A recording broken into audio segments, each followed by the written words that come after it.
But keep in mind that just weeks ago, these very same morons were calling Trump a puppet of Saudi Arabia.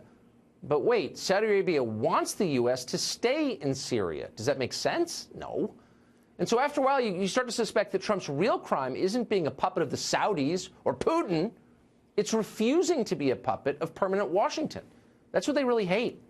Douglas Macgregor has been around all this for a very long time. He's a retired U.S. Army colonel. He's the author of the book Margin of Victory, and he joins us tonight. So, Colonel, I consider you a trustworthy source of information on these questions. Do you think it's an impeachable offense to withdraw our troops from Syria?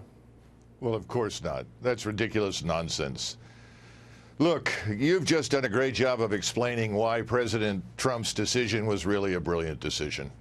First of all, President Trump, for the first time, made a decision to withdraw forces without consulting his inner circle. By the way, this is the same inner circle that has sabotaged every policy action that President Trump has tried to initiate, has obstructed the American First agenda from day one. So thank goodness he's not talking to them. Secondly, he's struck a blow for the American people against the warfare state.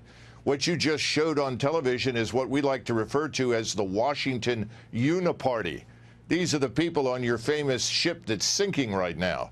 These are the individuals, lobbyists, legislators, retired senior officers, media. These are the individuals that want to cultivate conflict and keep forces mired everywhere, but as you say, leave our southern border, our borders, our territorial waters effectively open. So Donald Trump has done a great service because he's brought all of this out into the open. And he needs to remember something.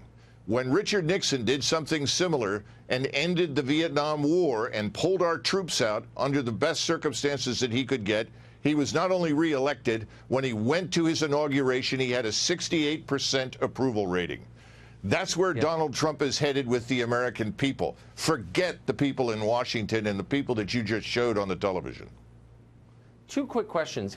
I noticed in all the coverage in the last 2 days, no one has made an explicit case for what the point of staying in Syria would be. I mean, they make these sort of broad claims, we can't help Putin or the Iranians, but no one ever gets up and says, okay, we're going to be there for 6 years, we're going to achieve these three things. Is there a case for it?